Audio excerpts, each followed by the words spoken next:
So many of you already know that a jury in the Botham Jean trial returned a guilty verdict, a unanimous guilty verdict against Amber Guyver, former Dallas police officer, and the verdict was murder. I think that's very significant. It wasn't manslaughter. It wasn't negligent homicide. So they had to believe that she murdered him. They didn't parlance with words. They didn't parse how they felt. They came back in almost 5 hours, so they were fairly certain. I think what matters here is that you had a diverse jury. You had 5 people who were Asian/Latin, 5 people who were African American, 2 people who were white. And those people came to a unanimous decision. This is important to understand because diversity matters. I think that oftentimes when you have these monolithic groups in there, they don't have to have any sounding boards. They can do what they want. Anybody behind a curtain by themselves are only going to make a decision that's very myopic, very narrow. I think I was frightened when I heard the judge say that it was okay that they can consider the castle law, which is tantamount to the stand your ground law. Standing your ground would have to be in your own house, right? If you're going to have a castle law, it should be at least your castle. I was horrified that they would return a verdict because so many times we'll have all this evidence and they will just deflect. They'll say, well, they did it, but they didn't do it on purpose. They said, and this, you got to understand this. This is a blonde, young white woman who cried.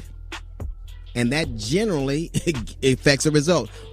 They looked at the merits of the case, looked at the facts of the case, and deemed them murder. It was murder. You walked into a man's house. You didn't have to use force. You did. You said he was somewhere he wasn't. You didn't have any modicum of respect or concern about how he was doing. After it was over, you text your lover and say, "I'm horny," as if nothing went wrong. It was, when I was watching it, it wasn't even like you were thinking that you were dealing with a human. And what really bothered me is this wasn't on the mainstream news. I didn't see it. Like after the story broke, it took 45 minutes before I saw it on any news channel. I saw it on Twitter and Facebook. And I think you have to commend yourself if you stayed abreast of this trial, if you said anything, if you kept that man's voice and kept him alive in your prayers. We owe you. We owe you. All I can say is this. I am sincerely sorry that his life was taken away from him. I am sincerely sorry about the pain that his family have to go through. I'm sorry that people will never know him, that he'll never have children. I'm sorry that we'll never see the measure of the man he would have become.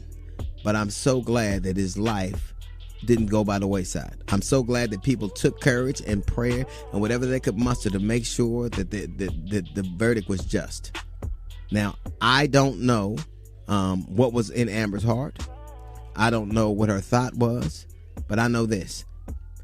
I'm sorry you're gone, but I'm glad you got the justice you so richly deserve, and I'm so sorry for your family.